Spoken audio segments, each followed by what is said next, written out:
and welcome to episode 62 of Formidable Opponents, a show that pits three people who have known each other virtually their entire lives in a series of conversations as we argue what is best in a variety of fun, engaging, and critical pop culture topics we all debate about. I'm Randall, and with me as always, Bob and Joseph, and this week's topic is Best Feel-Good Song.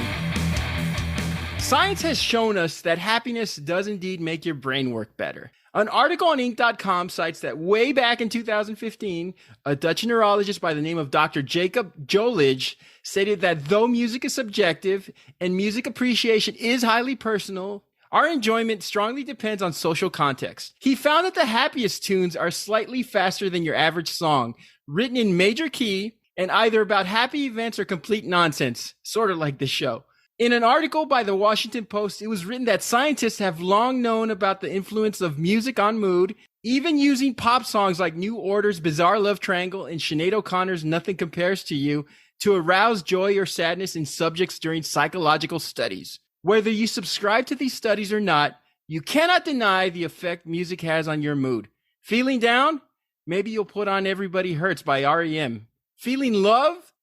Maybe you'll put on You're My Inspiration by Chicago. Feeling like you don't care about women's rights or the safety and the well-being of others? I'm sure there's a Toby Keith, Trace Adkins, or Travis Tritt song out there for you.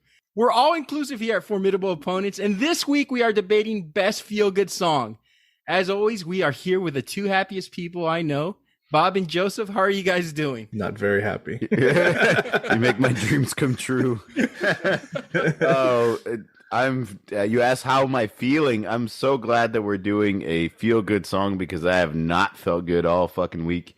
I got COVID earlier this week and I felt like hell, like death was upon me. And I'm finally starting to feel pretty damn good. And this is a good little topic to end off my weekend. I've been in quarantine all damn week, so it feels good. It feels good to be able to talk to people, see other beautiful faces. Man, I'm. You know what? A lot of good things are going on starting right now, so I'm actually really good. I'm happy. Talking about football? About football. I'm talking about football. So before we start, guys, as you know, this month is guest month on Formidable Opponents, but once again, we were stood up. Oh, by the way. by one Mark Vecchio. Mark sends his apologies. I texted you guys last night. By the way, Mark is a media journalist. He's a chief photographer of the local news station down in the Rio Grande Valley, and he got called for a 2 a.m. assignment. So not his fault. I majored in journalism in college, and when I looked for internships and opportunities, I was like, hell no, I'm not gonna work in this field because it is intense. I went into online print for a while, but hats off to Mark. Nobody reads newspapers, Randall. Nobody read mine either. But Mark, we wanted to send our hellos to him and no hard feelings. I know he felt really bad. He has a lot of great stuff going on for him. He's host of a podcast called the Border Bikes Podcast, and it's a podcast with a very specific audience. It's the only podcast in the Rio Grande Valley about local cyclists, and there's a very small audience because I only see people of the Rio Grande Valley peddling Herbalife, so not a lot of bicycles. They usually have that frozen freezer elote thing attached to the bike. And Mark has several episodes up. He hasn't updated his podcast since April 15th. That's how busy he is.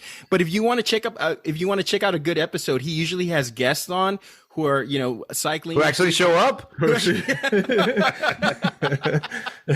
his best episode, you beat me to the joke. The best episode is the second one because he talks about his experience and he's doing a solo podcast. And I imagine because the guest probably canceled on him. I don't know. But Mark, we love you, man. We know that you're going to have some sort of connection to us in the future when they're not sending you out to Port Isabel at 2 a.m. to cover a fishing tournament. So we hope that you come on sometime soon. You always have an open invitation. But before we start off, let's give Mark a few more shout outs. So his pick, and he did send us his pick, was Semi Charm Kind of Life as best feel good song. I'm kind of glad he didn't show up because we were going to trash the shit out of the song, weren't we? I think we've already had a conversation about the lead singer of what's the name of the band? Why am I blanking? Third Eye Blind. Third Eye Blind, yes. Yeah. Oh, shit. Yeah. Sorry, Mark. That song doesn't make me feel good like Monsters Ball. What's her name?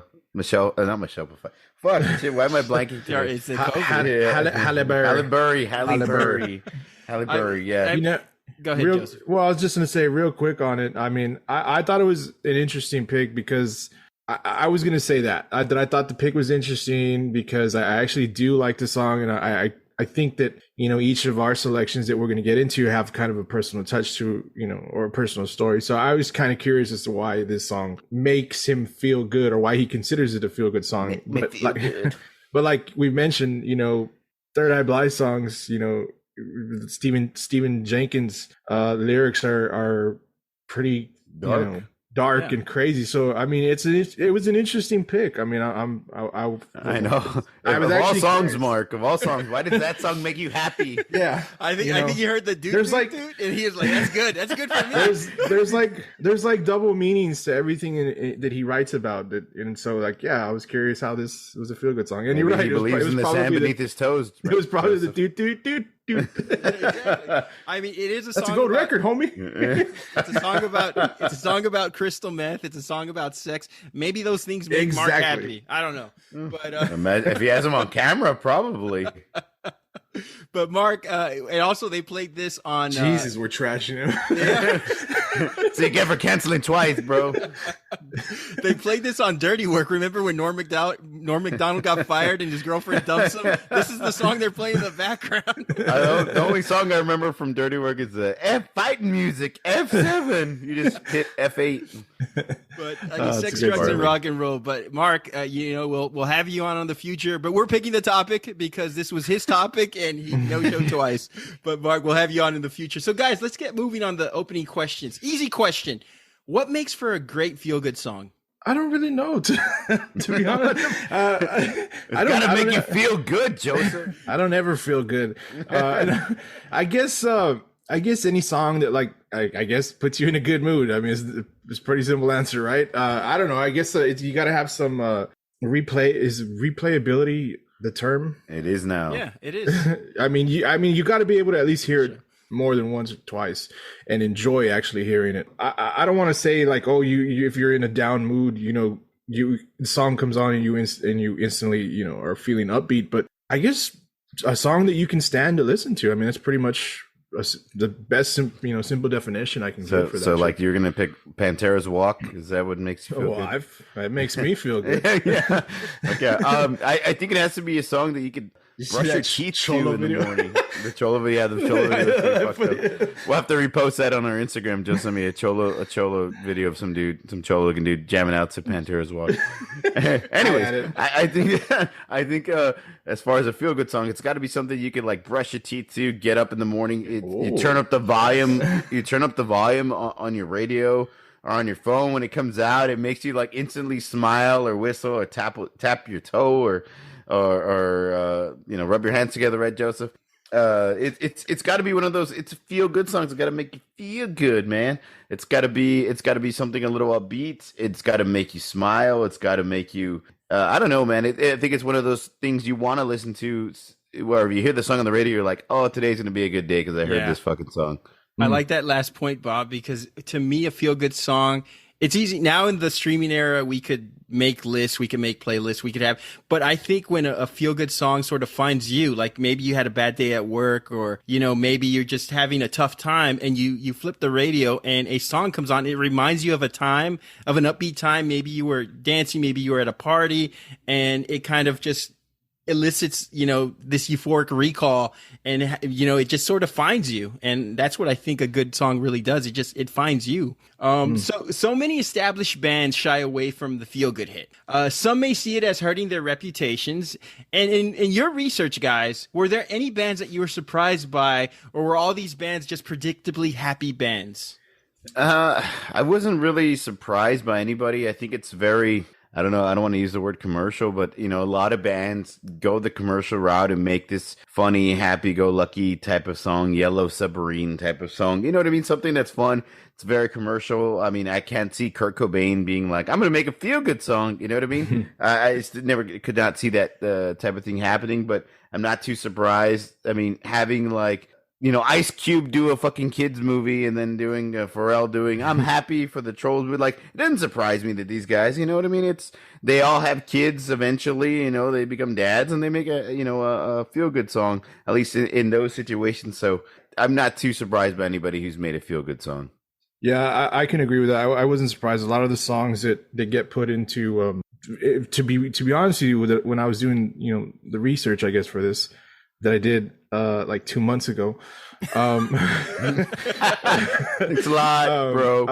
A lot of them were like 80s pop bands, and I guess because of that, I wasn't surprised, and it was all kind of the norm of what or who they were as a band or a solo artist. And I could probably say the same thing about the songs from the 90s and the 2000s that we see a lot on this list. I mean, but kind of adding to like what Bob said, the 90s ones, it's mainly like dancing stuff. But the 90s, obviously, I think we've all kind of agreed that the 90s were more of a darker time, I guess. Or I mean, not to say that we just, maybe because the grunge was so dominant and we kind of had that like that style of music, so everybody was angry. So I mean, it's kind of like that, I wasn't surprised, basically.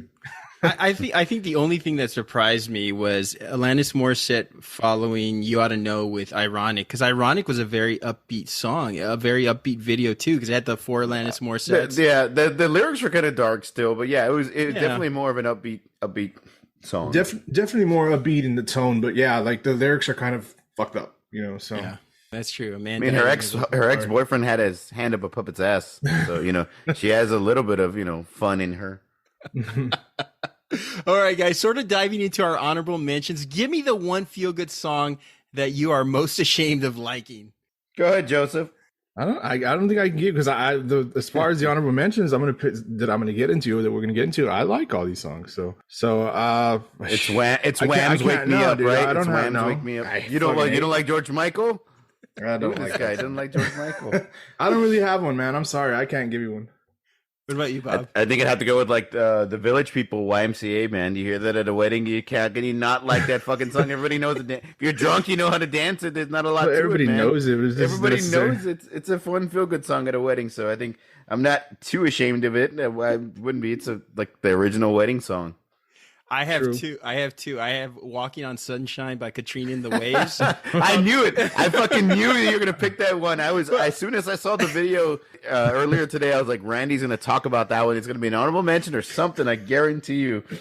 I like how the band looks like they're in another video. Like for the first 2 minutes, they're like, we could have been the fucking Smiths, but she wrote this song because the song is sonically it's good. It's tonally it's a well written song. But then when you add the horns and you add like the ballpark keyboard, it turns it into a completely different song. But I mean, you take those instruments away, it's different, but it's a fun song to listen to. It's not a song I would listen to in public or around anybody, but it's one of those roll your windows up and just listen to it and enjoy the rest of the day. But here's not at all. The thing about this song is that it has such longevity and commercial appeal. I mean, Sunny Delight did a commercial with this. I think Cialis has a commercial where I don't know. I don't know what copulation and playing racquetball have to do with Walking on Sunshine. I mean, I know we're talking about a different kind of Sunny D. Exactly. Again, you stole my joke. I'm sorry.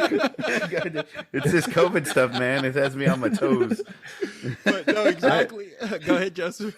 I can't stand this song, and I don't understand it, like how people actually kind of listen to that song. It's it never came out like on Look Who's Talking or something. I'm like that. sure. John Travolta dances to it. Yeah, there we go. Okay, it no doubt has like commercial. What's the term? Commercial appeal. Commercial appeal. Yeah. Because we've heard it so many times in commercials, but I just like the reason. Like, okay, I'll give you this. It does make me smile because there's a guy that works in my building.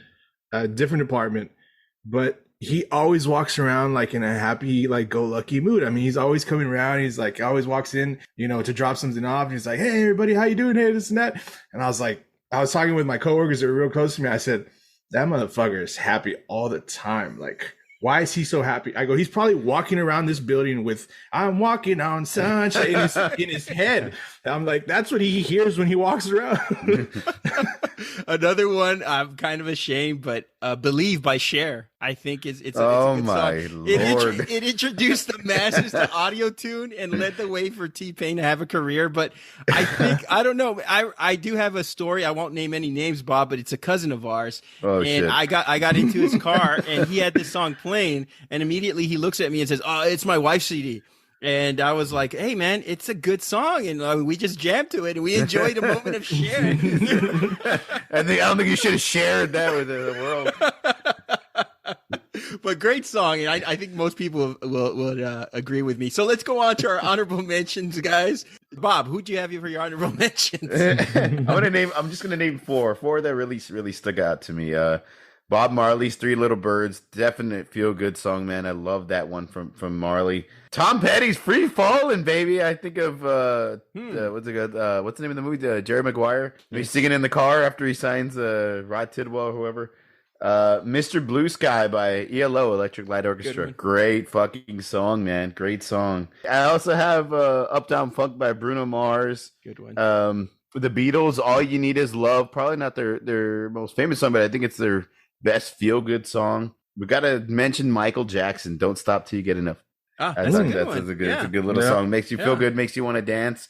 It makes you feel good. Yeah. What do you got, Joe?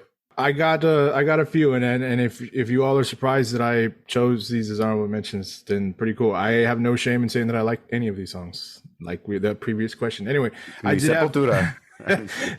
have Uptown Funk too by Mark Ronson and Bruno Mars. I got Hey Ya by Outkast, Doo Wop That Thing, Lauryn Hill, great fucking song. That's a great song. Feel Good Inc. by the Gorillaz, September, Earth, Wind and Fire. I got that's a wedding song right there. Yes. I got Lovely Day by Bill Withers. That's a good song. Everybody Loves the Sunshine by Roy Ayers. That song is I love that fucking song. It's a great song. Sunday Morning, Maroon 5, She's a Rainbow, the Rolling Stones, which was almost my pick. And just a more recent tune. It's a few years old now, but I mean, it's a good fucking song, and I love hearing it. Sunflower by Post Malone. You know that song? Is a good song. Yeah. I thought you were going to mention Will Smith's son again. No. I'll go with my picks. I had Walking on Sunshine, of course. Not ashamed anymore. Lovely Day by Bill Withers. Bill Withers is so fucking great. Yeah, he's great, dude. He's awesome. Good Vibrations by the Beach Boys. Waterloo by ABBA. You guys familiar with this song? I know the song. Okay. Yeah, of course we know the song. It's a great song. September, Earth, Wind, and Fire. My actual wedding day was September 21st. And oh, shit. I'll never forget it because of this song.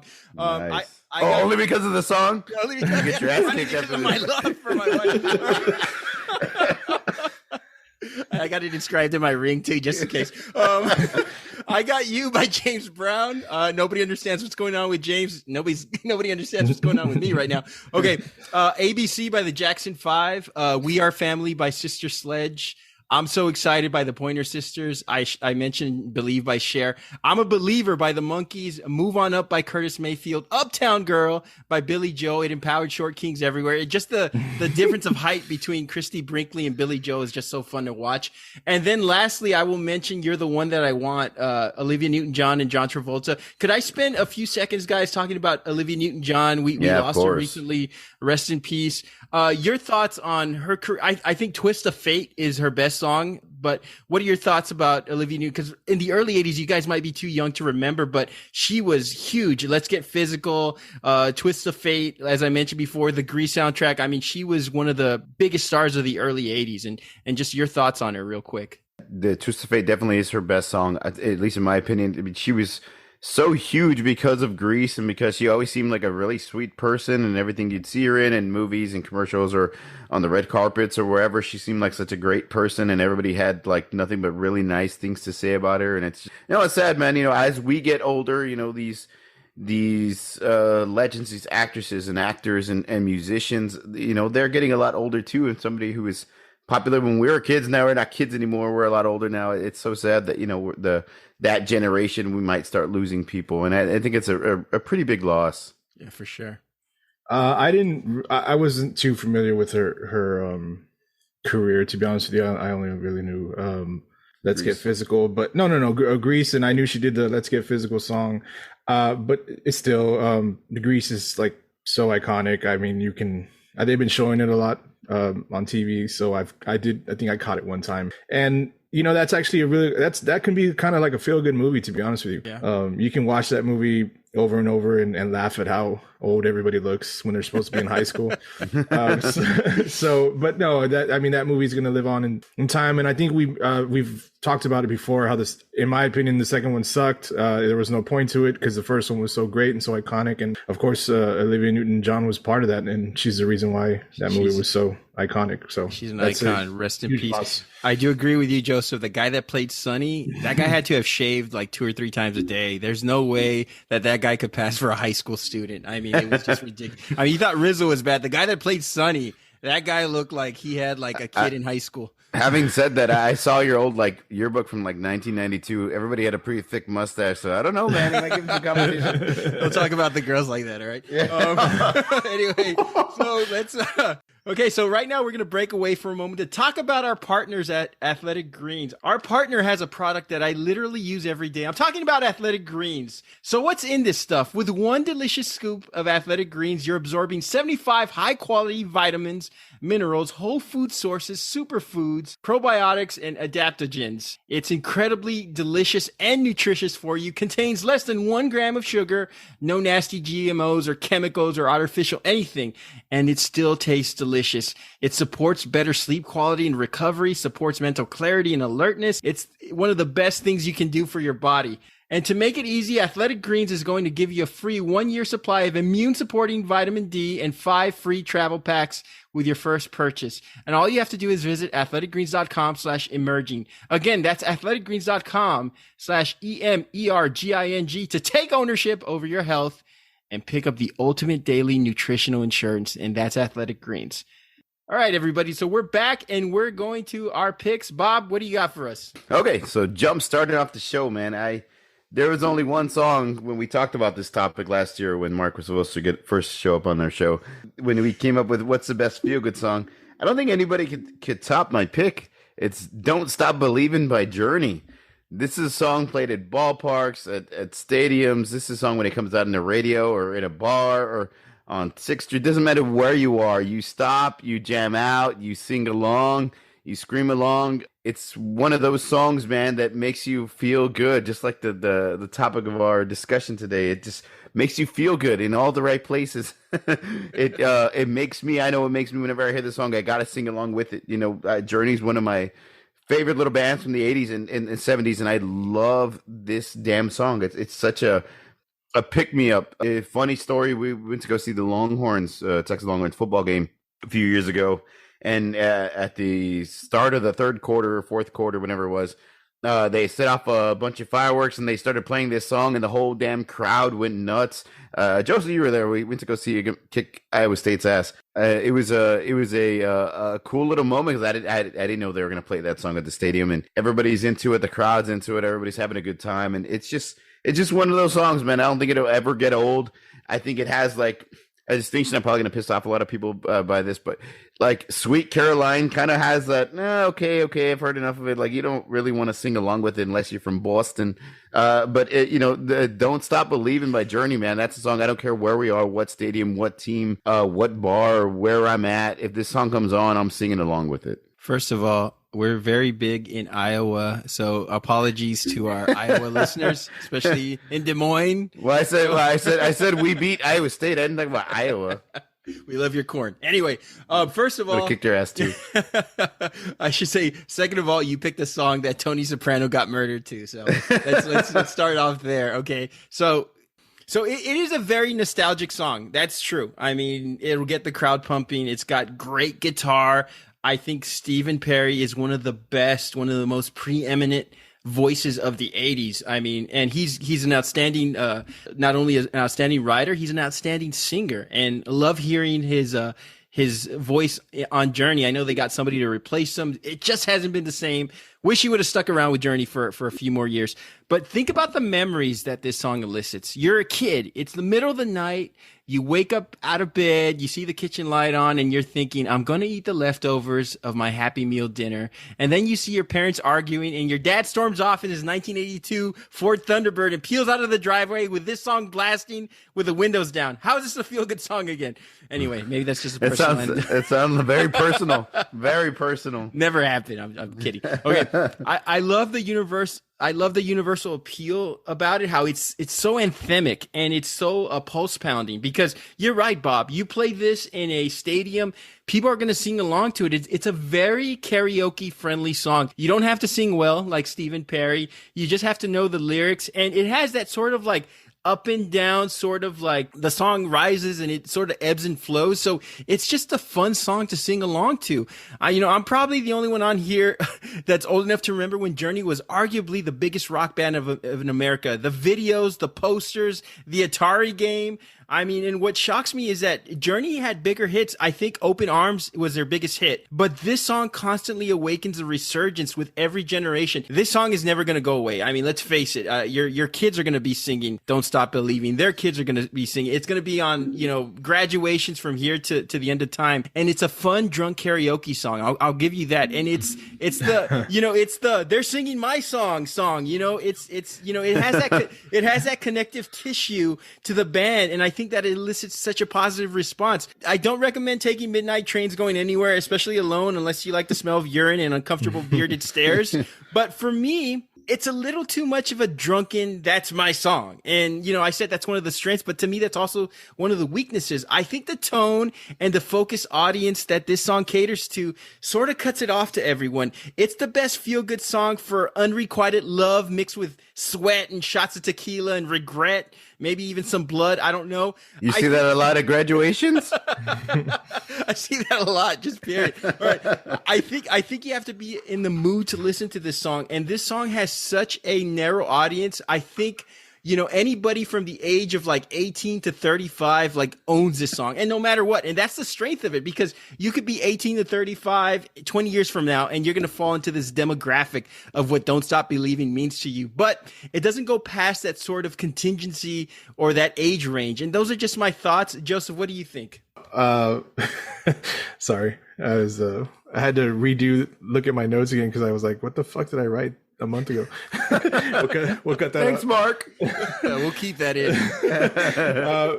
No, I honestly thought that you would have picked this song immediately, Randy. To be honest, I'm surprised that it. And I stopped believing a long time ago.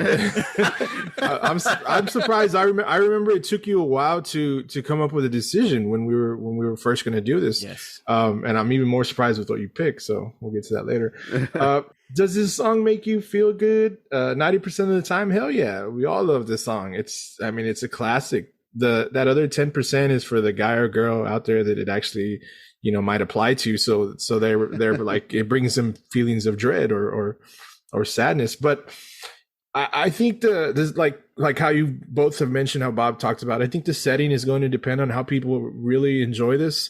Maybe at a like a group setting, maybe at a bar, like Bob said. If someone puts this song on when we're having a few drinks, it's always a good pick. Like that comes out on the jukebox or whatever. I can appreciate that. Just a good song. That's just enjoying it to me. I don't think that's like a great feel good moment. But as great as this fucking song is, I know that it probably in a concert setting, like if you got to see Rush back then, the original Journey. Rush. Excuse me, Journey. Apologize. God damn it! How dare you compare them to Rush? Just because we're climbing the charts in Canada. I know Rush is on here. I'm sorry. Like if you got to see Journey, the original Journey back in the days, I'm sure that was an amazing experience to see the song live. I don't know how, new Journey is. Randy described it as not being, missing something, but I think in any concert setting, like if you go see some other band and the band decides, they're going to fucking give it a try. They're going to cover it, some random cover. I think the crowd will fucking lose it because it's such a great song. And that might make it like a really good moment, like a really good feel good moment because, hey, it's so unexpected. And hopefully the band does a good job that you're there to see. If you're there to see them, then you think that they can, do a good job. So I think it just, as a great and as iconic as the song is, the feel good portion of it's going to depend on the situation. But hey, it's a strong candidate. I mean, I to be honest with you, I'm sure a lot of people are going to just say like, Bob wins immediately all the way. You say that a lot, and I really appreciate that. No, it's because we get feedback that actually comes immediate, like a certain individual who's a good friend and listener. Whose name we shall not.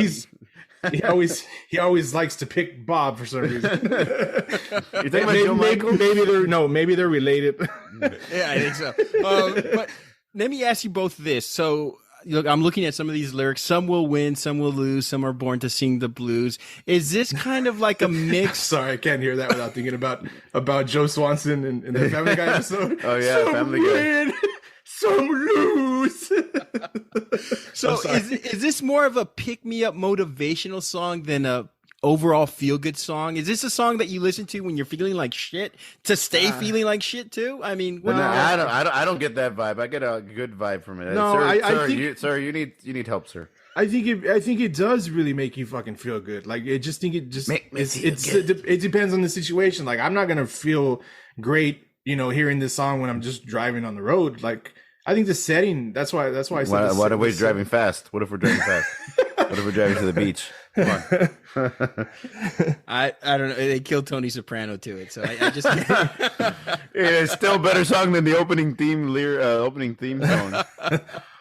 We'll go on to Joseph's pick. Joseph, what do you got for us? All right. I picked I Believe in a Thing Called Love by The Darkness. So again, like I said, it's a song written by The Darkness, an English rock band. It was released as their third single from their debut. What am I the fuck? I'm going real Canadian today. Debut. Real Canadian there. Debut. Fuck this.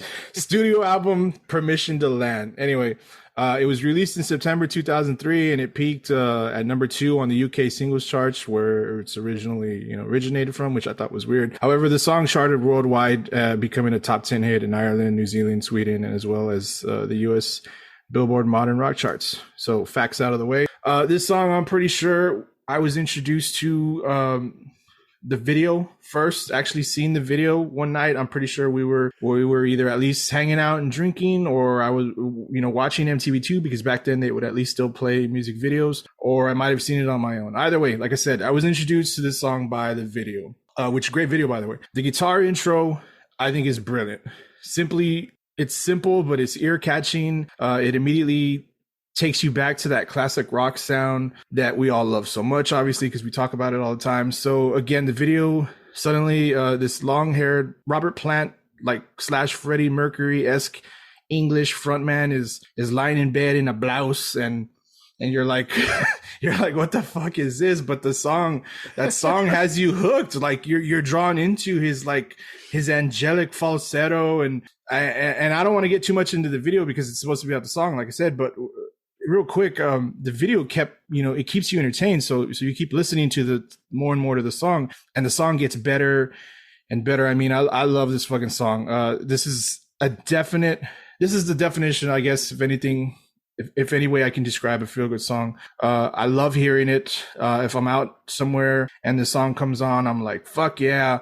It's awesome. And, if we're out and about drinking, like, because we always seem to be drinking, and the song comes on, we all think awesome, and we all quietly under our breath, we all sing the falsetto parts as best as we can. Aside from the fact that it's a great sound, great guitars, great drums, great vocals, like I mentioned, you can't tell me that this song doesn't make you smile when you hear the opening guitar lick. It's the glam rock of the 80s, which was terrible, by the way, mixed with the sound of 70s rock, and it works. It's got great replay ability, like we mentioned. I could definitely hear this song a few times a week and not get upset about it. I could probably hear it one time a day and not get upset about it. It's fucking cool. We all have tried to do the whole touching you, part. So, I mean, we all got into it. Whoa. So anyway,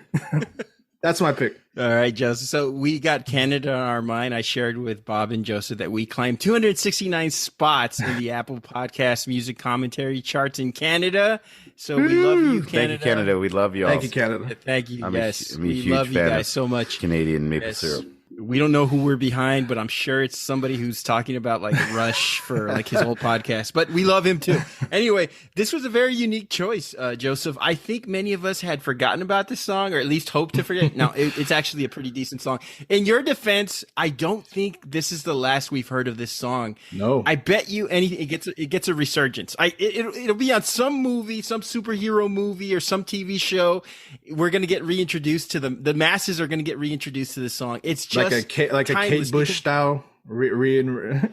Yes, I think so. I think like this song I said that it's timeless. It sounds very 80s, came out in the early 2000s, but it just has that fun sort of feel to it, to where like you could stick it in an action scene, you could stick it in the intro of a scene, or when something fun is happening. And I think that's the advantage of this song. I re-listened to this song throughout the week, and I could only sit through, the Very Odd Video once, but I did re-listen to the song several times. It's very well structured. It's a well-structured rock song, good vocals, as you mentioned, good instrumentals, the riffs. I mean, it bangs. I like the clap. I think the clap is a very cool thing the lead singer is really good.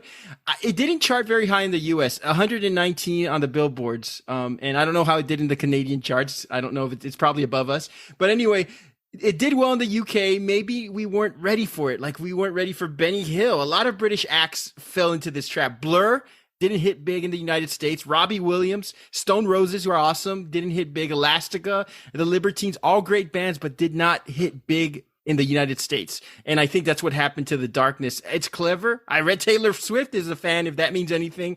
A fun song in a video, sure, but I wouldn't say it makes it a great feel-good song. It makes me feel bad for the potential that this band had. I'm a little puzzled. So help me out here, Bob. What do you think of this song? I think it's a really great feel-good song, but the only way I feel like it falls short is it's not a song that kind of endures or maybe was...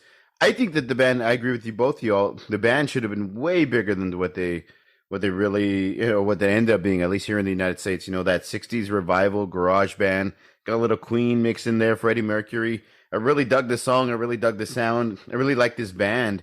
And this song is fucking awesome. Like, it does make me feel good. It does make me happy. I used to stay up all night. And we used to watch the music video. I didn't get the Grimace purple carpet thing. Fucking, that was weird. Oh, yeah. I forgot about that. But the music video is fucking cool and epic. And yeah, him laying around in like lace and shit. I was like, what the fuck? But it's a great video. It's a funny video, entertaining. The song is awesome. I just wish it was more popular than it actually was, or that it endured for more years. Because I think it's a great song. I think that might hold it back from being the greatest feel-good song of all time, because it wasn't bigger than, let's say Journey's, Don't Stop Believing, right? It is a great song. It's one of my favorite songs, especially from that I don't know when it came out, like 2003? Early 2003, yeah, actually. Yeah, so, I mean, that was a fucking awesome song. It's one of my favorite songs. It just wasn't as popular as I think it maybe should have been and could have been, and that might hold it back a bit. I do think it's going to have, I'm going to bring it back. People are going to hear this and they're going to go listen to that song. We're going to bring it back. Formidable Opponents podcast is bringing back, I believe in a thing called Love by The Darkness. I think it ends up like on a Guardians of the Galaxy movie or something. Yeah, it's got cool. to come out. Yeah. Yeah. I don't think we've heard the last of it. Good pick. One that I was not expecting, but it is a fun song to listen to. I will say this because yes, since we had time to cancellations, I was originally going to go, and I didn't put them in my honorable mentions. I forgot to write them in. I meant to write them in when I was switching this up. I was going to go with Party Hard by Andrew WK. And so I think that one would have been more of a, how do you describe that? But, I thought about this song too. And I actually had this one in my honorable mentions. And the more I looked at it, since we had the time because of cancellations again, I decided, you know what? No, I'm going to go with this fucking song. I just really like this song. It's a great song. Andrew WK, married to Kat Dennings. Yes. Speaking of Marvel connections. Yeah, there you go. So we're going to go on to my pick. I picked You Make My Dreams by Hall & Oates. First off, we all know what this song is in 2 notes. It's immediately recognizable. If I'm in the mood to listen to a song that's going to evoke emotion, I want it to be immediately established. Give me every second of those 3 minutes and 9 seconds to help me escape my reality. I think this is what this song does. This song is like Chick-fil-A sauce. You can put on anything, any event, it will make it better. Cleaning the house, put on this song. Going out for a run, put this song on. Almost every event, it would make for a horrible lap dance song, but nothing seductive about this outside of John Oates' mustache. Okay. So this song has been used for everything from entrance music to wedding receptions to uncomfortable and awkward welcome back to school videos on TikTok about teachers pretending to power through the pain. By the way, great era for TikTok dance phase for teachers. Back in the 80s and 90s, all teachers look like Mama Farelli and John Rambo. I know they were all females. And nobody wanted to see them awkwardly dance either. But anyway, this song will put a smile on your face. It will change your mood. It gives you balance. You don't have to sing or dance well to enjoy this song. John Oates said that this song came about through a happy accident. My guitar player friend of mine started playing a Texas swing, and we put this song together, and all of a sudden into my head popped "You Make My Dreams." I just started singing it. I don't know why, but I did. And it sounded really cool and everyone liked it. It was as simple as that. So it was a simple song put together by a happy accident. Look, I don't care how soulful, rock, hardcore, street, or how much of a pure musician you are. Your goal is to write a song and to produce a song that not only stands the test of time, 42 years, this song going strong, but it has the ubiquity and the timelessness to be pervasive. And this song has established that. And that's what every songwriter, every band wants to do, is have a song that lives on forever. It was in the dance scene, the famous dance scene for 500 Days of Summer. It was used in The Office. It's been used in Glee, Step Brothers, Ready Player One, The Wedding Singer, promotion for Dick's Sporting Goods. It's a TV and film and soundtrack staple. I get that it's very vanilla, and let's face it, it's one of the top 3 widest songs ever. Behind Go West's King of Wishful Thinking and Beyonce's Single Ladies. Yes, they stole that one too. Okay. Let's look past that though. If you can have fun, look like a fool, and it makes you feel good and nobody gives a shit and you don't give a shit, that's a true hallmark of a feel good song. And that's why I think this song is the best feel good song of all time. What do you think, guys?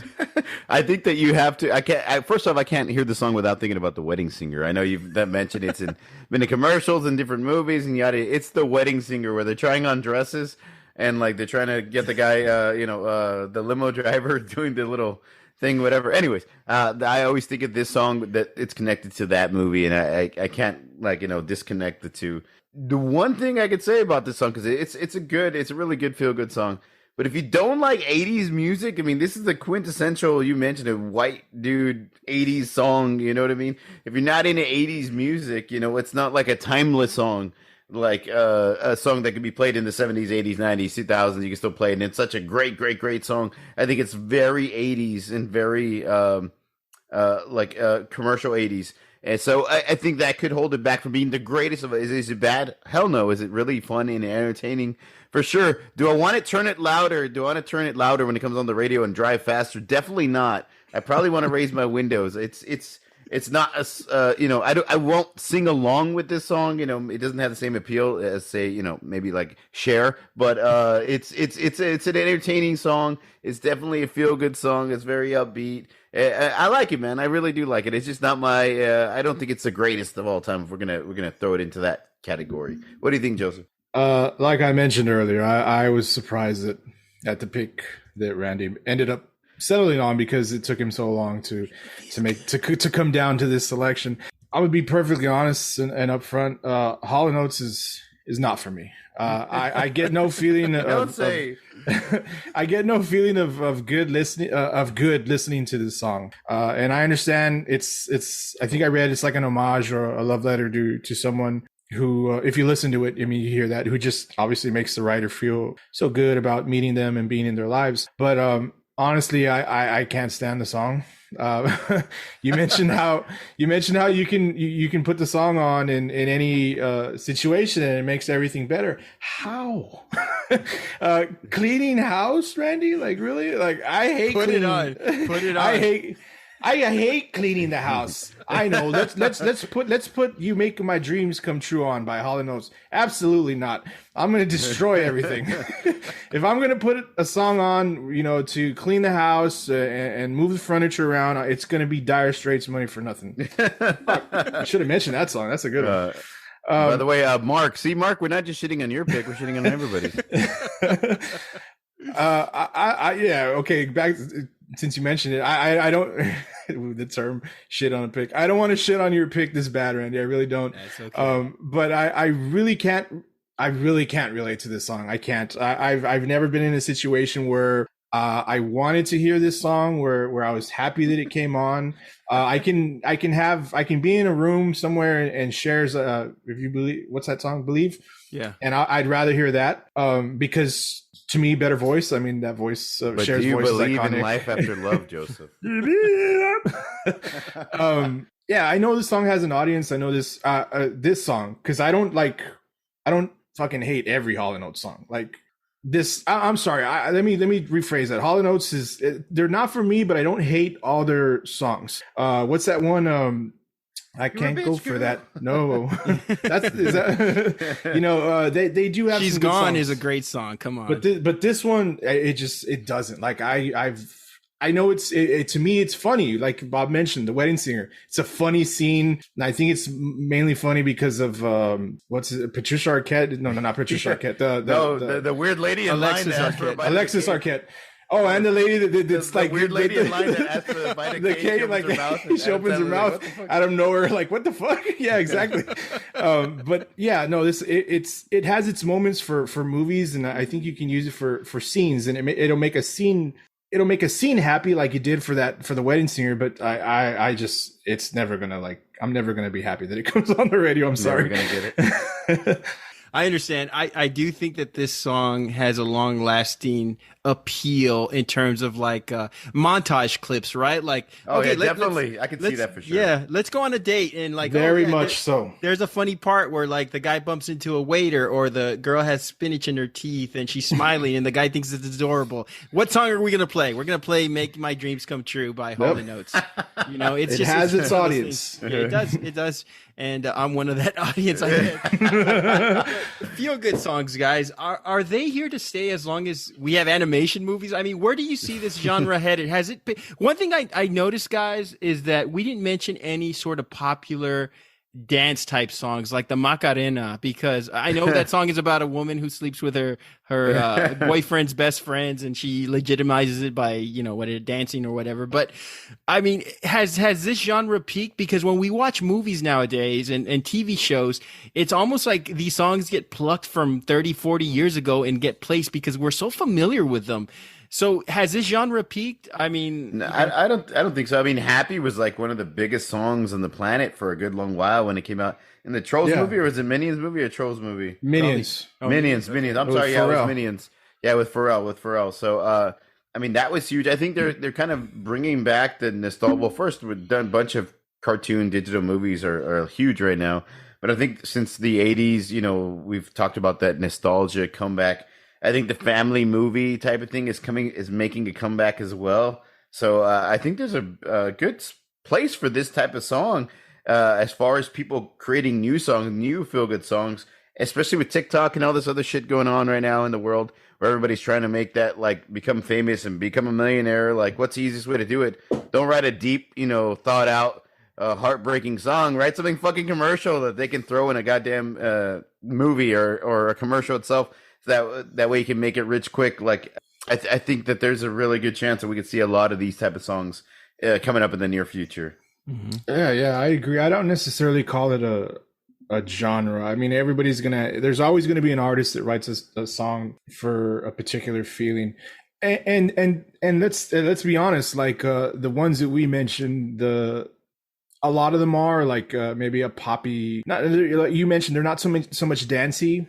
Although you can dance to them. We didn't mention Black Eyed Peas. I got a feeling. Yeah, I mean, there's always, and there's probably there's people that listen to music that I listen to that say, well, Cannibal Corpse song is my feel good song. So it's just the term feel good song is never going to go away. There's always going to be an artist. There's always going to be something, and there's always going to be people that feel a connection to a song that just makes them feel good. So no, I don't think this is ever going away. I just think, you know, it's not like a huge, it's just it's a one time. I think they're kind of like one time phenomenons, I guess.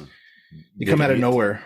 Can I ask you guys a question? One glaring omission that I didn't see: Gloria Gaynor's "I Will Survive." Is that what do you guys categorize that song? Because it seems like the anthem for everybody who's broken up and wants to feel better, or breakup song. It's a breakup song. I think it's a good breakup song, like getting over a breakup song. Yeah, getting over a breakup song. Not necessarily a breakup song. Well, I don't know. I mean, the breakup is part of it. You know.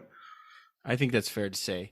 So that concludes that, but we're going to talk a little bit about Bob's appearance on the Did You Not Need to Know, episode 41 of Blame the Hour. Now, Blame the Owl. The Owl. Blame the Owl. Sorry. We're all fucking. I love it because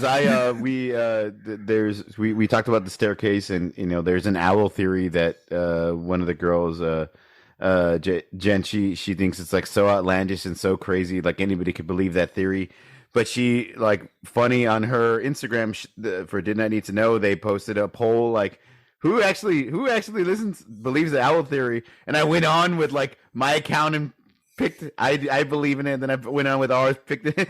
It ended up having like 6 or 7 votes of people believing the owl theory. And then she came on like a couple of days later, like, are y'all seriously just fucking with me, or did y'all actually listen to the episode? Do you believe the owl theory? I'm gonna have to post the poll again. And as soon as she posted the poll, I went and voted for the owl theory again just to fuck with them. I think it's funny. They're really cool people, put on a really cool show. I love the little details and about, you know, serial killers, murders, crimes, all that good stuff. You know, I love how they interact with each other.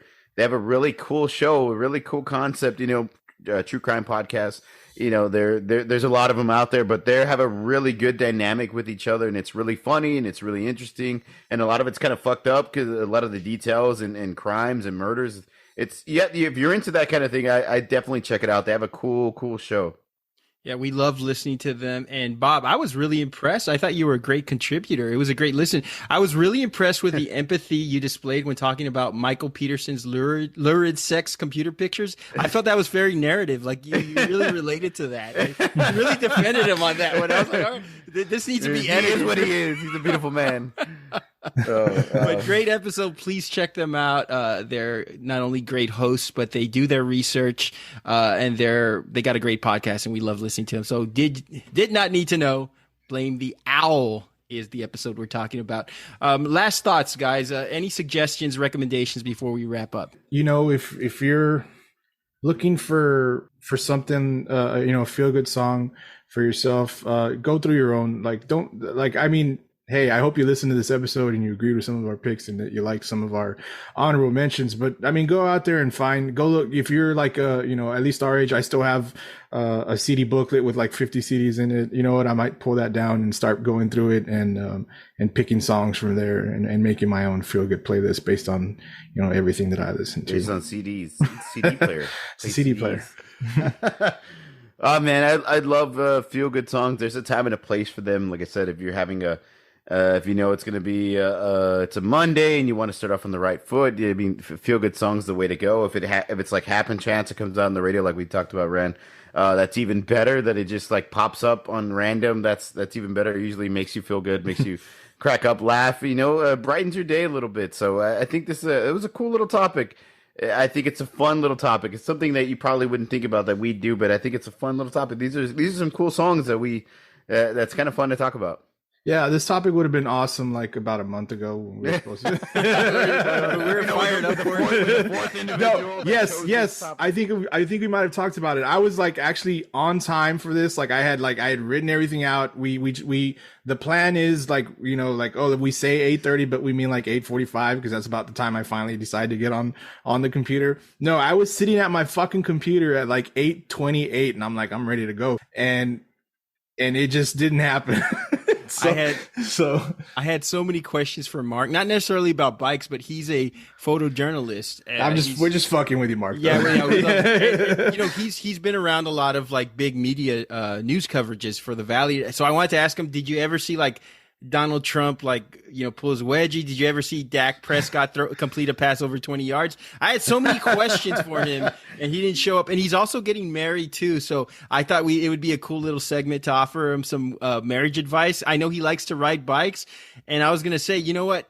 Enjoy these feel good songs now, because in 6 months when she's telling you get off your fucking bike and spend time with me, you're going to be listening to Swing Low Sweet Chariot. Of all songs, you spend more time with the bike than you do with me. We're going to sit in the air condition. We live in the valley. But Mark, you have an open invite. We know you're listening, and sorry that you had to miss again. We had a fun time. I do want to mention really quick about Creative Little Pill. As you all know, she does our tremendous artwork every week, and we want you to check out her Instagram specifically because she just launched an online store, coffee mugs, stickers. Check out the link; it's in her bio. She has a lot of cool stuff available, for purchase. And T-shirts. She has T-shirts. Check it out. We think everybody will find something they like, and help support a small business, a startup business. She's got some great stuff, and we hope you at least check it out and see if you find something you like and purchase it, and you'll help us as well. More to come. More to come. Yes. Mordecai. And also, one quick suggestion. What are you guys watching right now? Watching The Bear. I think it's great. Oh, dude, I've been wanting. I have The Bear saved up. I'm watching Peaky Blinders. Peaky Blinders, cool fucking show. I finally got into it. I was homesick all week, so I was like, I need a show. Started watching Peaky Blinders. Badass show, dude. I like it a lot. I just finished season 3 of Evil. I love that fucking show. I think I've posted the intro of it on our Instagram page. Really great show. I think if you're into some weird supernatural stuff with a little mix of murder and just, well, there's a little bit of either way. I just really love that show. I can't talk about that. I can't stop talking about that show. The new Game of Thrones house. I think he froze. Okay, yeah, I think we froze. But go ahead, Bob. I was Bear. I've been wanting to check out Bear because he was the main character. He was one of the brothers in Shameless, and yes, that was one of my favorite shows on Showtime. So I can't wait to watch that. Could you guys help me out with one thing before we leave? Uh-oh. I need to prove something to my wife. So I walked in when my wife was watching a Shania Twain biography on Netflix. Okay, and I told her, there's no way I've heard of this. Somebody else mentioned this to me. I said, there's no way she had more than 3 hits. And my wife was defending Shania are you kidding me? Look at all she went to Wikipedia. Look at all these country. And I said, look, I'm going to go on the show and I'm going to ask Bob and Joseph if they could combine more than 3 Shania Twain songs. And she said, you're going to ask those guys? They just listen to heavy metal. I'm going to ask them, can you guys name more than 3 Shania Twain? I Feel Like a Woman. Okay. There's one. I'm not Don't looking at impress me much. Don't impress me one. That don't impress me much. Still the one. Still the one. Those Still are the one I run to. That's 3, right? We just did it. No, we got to name 4. Oh, more than 3. If you want to save your manhood, I would suggest not naming anymore, Joseph. I'm trying. I can't even. So when she gave me, I am very scared. So Randy, but I'm trying to think of. When your wife was like, she gave you the bitch, please look, and threw her hair back because you talking about Shania Twain. Did you do the same thing and be like, do you know what kind of hits Cher has? You should have thrown that at her face. Put her in epic. Wait, what? Which ones did we say? We said the one that don't impress me much. Don't impress me much. Man, I feel like a woman. Man, I feel like a woman. Yeah, we don't know any others, right? Because those were her 3 big hits. But my wife says she was and she was an icon. Late 90s, she had a moment. Oh yeah. It's not that we dislike her. Just I can't think of anything other than her 3 big, huge singles. You know what I mean? MTV only gave her those 3 videos of airtime. My argument was that she didn't warrant she didn't warrant a biography on Netflix, and my wife was like, no. She was like, yes, she did, because she did ABC. And I was like, I'm going to go on the show and ask these guys. And sure enough, I was right. He wouldn't name. Also, last thing I do want to mention is the Woodstock Netflix documentary, Woodstock 99. It's very good. It's probably better than the HBO one. Oh, really? Wasn't there a Hulu one? Added it to my list. No, it was an HBO. Is it Hulu or? Oh, it was the HBO. Yeah, HBO. Yeah, the Bill Simmons I don't know. one, I saw the other one that was which was basically Moby just being a little bitch. The Netflix Woodstock 99 documentary is really cool. So if anybody hasn't checked it out, I do want to check that out, and I just want to say, I know we keep saying, I just want to say one just to think. Look, a lot of people want to blame, because I watched the other one. A lot of people want to blame the hard rock bands, specifically Limp Bizkit. Look, that was I just based on watching the other one, that was a boiling pot ready to explode. Yes. That was put together. That was poorly put together. Created by the creators, the people who put the thing on, the people, the promoters, the everything. That they were the ones that fucked the whole situation. I don't think Limp Bizkit helped, but I don't think they. But they were there to do what they do, which is play the red hat aggressive music. But check it out if anybody hasn't checked it out. I'm gonna have to check out the Netflix one though. It's really good. And that's our show, everyone. Listeners, we'd love to hear from you. Hit us up and let us know what your favorite feel-good song of all time is. More importantly, let us know what you think about the show. You may reach us at formidableopponents@gmail.com and follow us on Twitter, Instagram, Facebook, TikTok by searching for Formidable Opponents. Once again, we want to thank Creative Little Pill. Please check out her Instagram. Check out that online store. She's got a lot of cool items up for sale. And join us next episode. We'll be back next week with Best 90s Dance Song. I don't know how we're going to pull that one off. God help us. Jam. Yes. So for Bob and Joseph, this is Randall. We'll see y'all next week. Hey, Rand, do you believe in life after love? No matter how hard I try. Yes, I